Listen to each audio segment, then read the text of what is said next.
जैसे में आपका स्वागत है। आज हम लोग इलेक्ट्रिकल एसी वाला प्रैक्टिकल लैब क्लास में है और यहाँ पे इलेक्ट्रिकल वायरिंग लोग काम कर रहा है, यानी इंडोर तो आउटडोर वायरिंग कैसे करेंगे हम लोग। ये नॉर्मल एसी है और यहाँ पीसीबी से कहाँ कनेक्ट करके आपको करना है, कौन सा वायर को और कौन सा वायर किस में लगता है, और ये बाहर फिर आउटडोर के लिए जाके कनेक्शन कैसे होता है।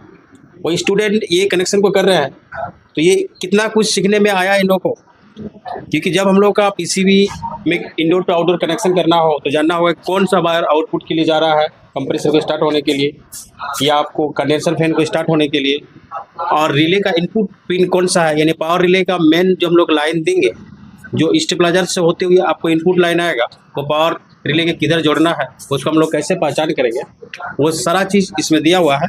और स्टूडेंट किया है तो आप एक से पूछते हैं कि आप ही कितना वो समझ में आया। मेरा नाम विनय कुमार हुआ और ये हमारा एसी का पीसीबी है। इसमें जो मेन लाइन आता है वो सबसे पहले रिले में जाता है और रिले के जस्ट बगल में आपका एक और रहता है आउटपुट निकलता है। वो आउटपुट आपका बाहर में जो लगा हुआ रहता है कंप्रेसर, उसके लिए होता है।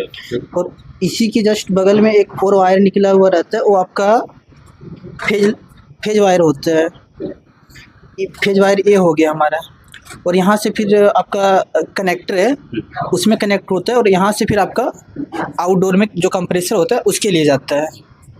बाकी ये सारा जैक में लगा हुआ रहता है। जैक में जैसे कि आपका जो 8 तार वाला होता है वो एसी का डिस्प्ले के लिए होता है, और इसमें आपका ये रूम सेंसर के लिए होता है, टेम्परेचर के लिए। इसमें 2 होता है, एक आपका कूलिंग कॉइल के लिए होता है, इसका क्या टेम्परेचर उसको सेंस करता है, और इसमें से एक और होता है जो बाहर निकला हुआ रहता है, प्लास्टिक का रहता है, प्लास्टिक लेयर का। जो प्लास्टिक लेयर का रहता है वो रूम का आपका रूम का सेंस क्या है, रूम का टेम्परेचर क्या है, उसको सेंस करता है।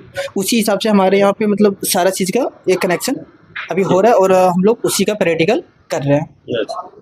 अभी आउटडोर में जो 2 वायर गया उसमें से ये वायर का कौन कौन सा नाम है। अब ऐसे तो 3 वायर जाता है अर्थिंग को लेके, लेकिन अर्थिंग को हम लोग यहाँ कनेक्शन नहीं किया है, लेकिन बाकी तो बचा हुआ तार जा रहा है। अर्थिंग को छोड़ दो, वो कौन कौन सा तार गया। एक न्यूट्रल गया, एक फेज गया सर। एक न्यूट्रल हो गया और एक फेज गया। हाँ सर। तो फेज वायर गया वो कहाँ से होके गया, कहाँ से निकल के गया। फेज आपका रिले से हो गया, आउटपुट रिले से होके गया। हाँ है ना? और न्यूट्रल वायर, न्यूट्रल वायर वो डायरेक्ट रूप से यानी इनपुट वहाँ और वहीं से आउटपुट हो गया, कनेक्टर से ही आउटपुट हो गया, कनेक्टर से ही आउटपुट होगा और डायरेक्ट आपको कंप्रेसर में जाएगा, कंप्रेसर में चल जाएगा। हाँ।